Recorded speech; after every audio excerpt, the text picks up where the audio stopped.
Olá, eu sou Bruno Proença e este é o podcast do Banco de Portugal. Neste episódio vamos conversar com a diretora do Sistemas de Pagamentos do Banco de Portugal, Teresa Cavaco, sobre a evolução dos pagamentos no ano passado, isto a propósito da divulgação do relatório anual desta atividade. Teresa, muito obrigado por estar aqui connosco, por ter aceito o nosso convite. O relatório de Sistemas de Pagamentos traz pela primeira vez informação sobre a fraude nos instrumentos de pagamentos. Como foi a evolução no ano passado? Antes de mais, obrigada pelo convite. Sim, este relatório contém pela primeira vez dados sobre a fraude nos pagamentos, dados esses que nos ajudam a compreender as principais estratégias de fraude que são utilizadas em cada momento e também a definir as melhores respostas para prevenir essa fraude. Nos últimos anos, à medida que os utilizadores foram ganhando mais à vontade com a utilização dos pagamentos eletrónicos, em particular dos pagamentos contactless e dos pagamentos através da internet, cresceram também as preocupações com os riscos de cibersegurança e de fraude. Ainda assim, podemos dizer que, em geral, os níveis de fraude em Portugal são bastante reduzidos, sendo talvez o aspecto mais relevante o facto de a utilização ser mais predominante nas operações com cartão. As operações com cartão foram aquelas que apresentaram taxas de fraude mais altas entre os diferentes instrumentos de pagamento de retalho. 3 em cada 10 mil operações com cartão foram fraudulentas. No entanto, importa sublinhar que, como o valor médio das operações com cartão também é mais baixo, o valor médio da fraude fica-se apenas pelos 54 euros. No caso das transferências a crédito, temos valores de fraude bastante mais baixos, temos que apenas 3 em cada 1 milhão de transferências foram fraudulentas e, no caso dos débitos diretos, 2 em cada 1 milhão de pagamentos foram fraudulentos. Estes dados referem-se ao primeiro semestre de 2021.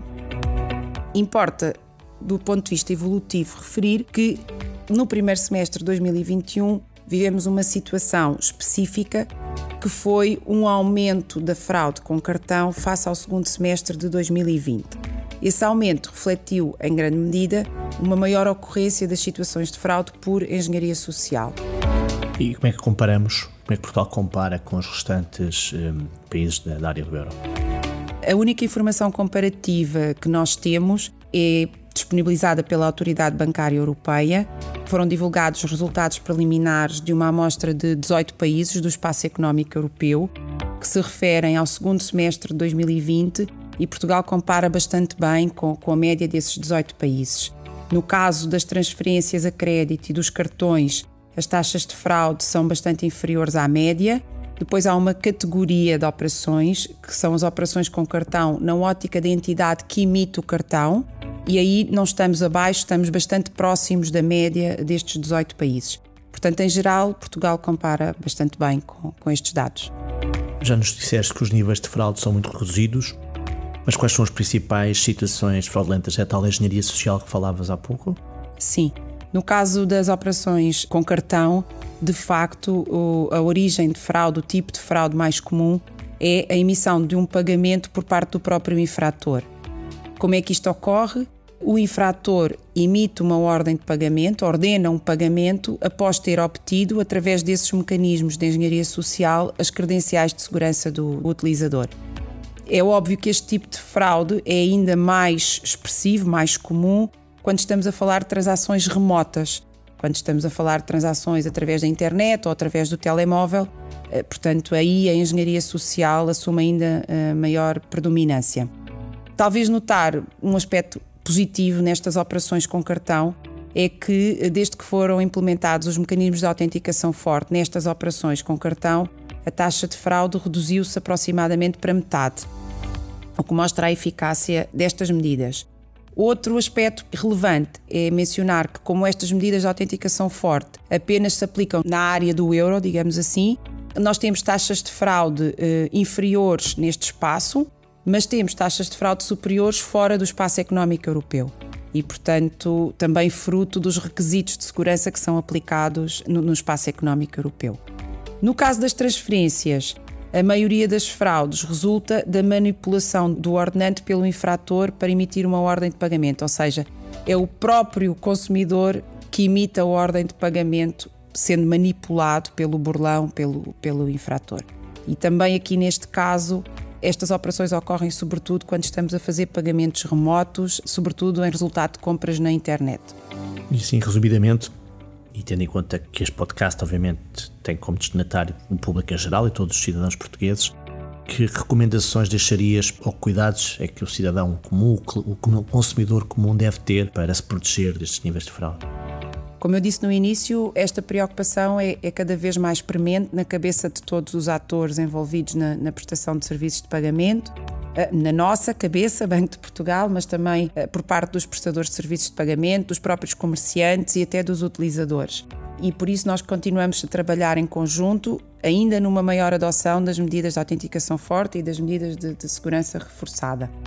Agora, é importante compreender que a fraude não se previne só por via técnica, por via regulamentar, ou que não é só uma responsabilidade de quem presta o serviço. Portanto, todos nós temos de estar conscientes de que a segurança começa nos nossos comportamentos e devemos adotar práticas que nos protejam de eventuais situações fraudulentas. Atendendo ao tipo de fraude que eu descrevi, talvez a prática mais importante que os consumidores devem adotar é realmente não partilharem qualquer credencial de segurança, nem password, nem código que recebam no seu telemóvel com terceiros. E, para além disso, devem ter todos os outros cuidados que são recomendados quando se efetuam pagamentos remotos.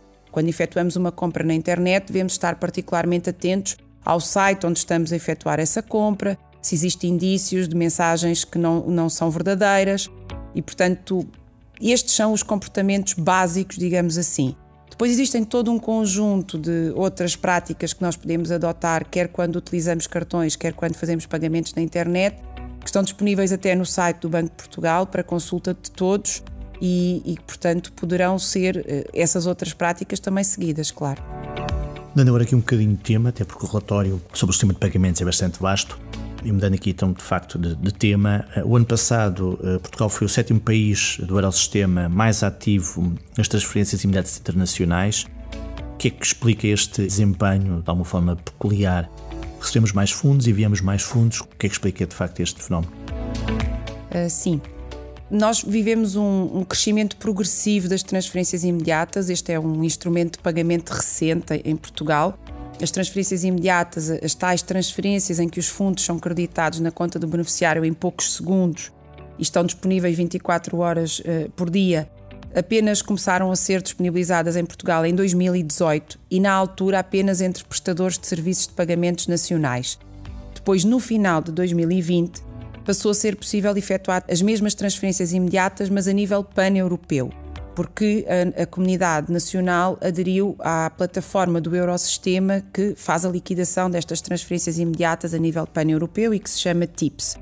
Portanto, 2021, que são estes dados que apresentamos no relatório, acaba por ser o primeiro ano completo de informação sobre as transferências imediatas efetuadas através deste sistema europeu. Neste momento, Portugal já tem 17 prestadores de serviços de pagamentos a atuar nas transferências imediatas, quer a nível nacional, quer a nível europeu, e de facto o ano 2021 mostra que foram recebidos significativamente mais fundos de transferências imediatas do que ordenados. Portanto, o país do qual Portugal recebeu mais fundos foi a Lituânia e o país para o qual Portugal enviou mais fundos foi a Espanha. E, portanto, cerca de 80% das transferências imediatas correspondem a transferências recebidas, apenas 20% correspondem a transferências imediatas. A nossa expectativa, atendendo ao caráter inovador desta solução de pagamentos, porque é cómoda, porque é eficiente, porque é rápida, é que, de facto, exista um crescimento progressivo também nos próximos anos das transferências imediatas. Portanto, a nossa expectativa é que estes números também continuem a aumentar. Uma última questão mais genérica, e fechamos aqui com o balanço de 21. Os pagamentos retomaram a trajetória de crescimento prévia à pandemia, portanto aqui o hiato da pandemia, esse efeito já desapareceu. Esta tendência é expectável que se mantenha este ano, até que temos aqui um fator novo que ninguém previu, que é a guerra, infelizmente a guerra da Ucrânia. Sim, o ano 2020, portanto o relatório refere-se a 2021, os números comparam-se com 2020. 2020 foi em si mesmo um ano muito atípico, porque foi o ano de eclosão da pandemia de Covid-19 em Portugal e, portanto, nesse ano de 2020, fruto de todas as restrições de confinamento, de estabelecimentos comerciais encerrados, etc., foi um ano de redução do crescimento dos pagamentos de retalho. Portanto, desde 2013 que não se registava uma redução na utilização dos pagamentos de retalho, 2020 foi esse ano. Portanto, 2021 registra uma evolução positiva face a 2020, que, como eu expliquei, foi um ano marcadamente negativo, mas o aspecto se calhar mais interessante de assinalar é que quando comparamos com 2019, que foi o último ano pré-pandemia, os números de 2021 também superaram 2019. E por isso, em 2021, o que tivemos foi um aumento de 3% no número de pagamentos realizados face a 2019 e um aumento do valor dos pagamentos de aproximadamente 8% face a 2019. Mantendo-se a normalização da situação pandémica que já vivemos hoje e considerando que cada vez mais as pessoas utilizam pagamentos eletrónicos, portanto diferentes do numerário, esperamos que esta tendência de crescimento dos pagamentos continue para além de 2021, portanto 2022 e anos seguintes. Há aqui alguns fatores que podem ajudar a esse crescimento, portanto a maior utilização das transferências imediatas, a maior utilização do contactless, dos pagamentos online, tudo hábitos de pagamento que se enraizaram mais com a pandemia e que facilitam a realização destes pagamentos eletrónicos. Agora, os pagamentos são o reflexo daquilo que acontece no nosso dia-a-dia e, portanto, a manutenção desta trajetória ascendente também acaba por depender um bocadinho do panorama económico que nós vamos ter nesses anos e fatores como a inflação, como os constrangimentos nas cadeias de produção, como as próprias consequências da situação geopolítica e da guerra na Ucrânia que referiste. Todos esses fatores podem ter impacto na troca de bens e serviços e, portanto, consequentemente, podem ter impacto na realização dos pagamentos.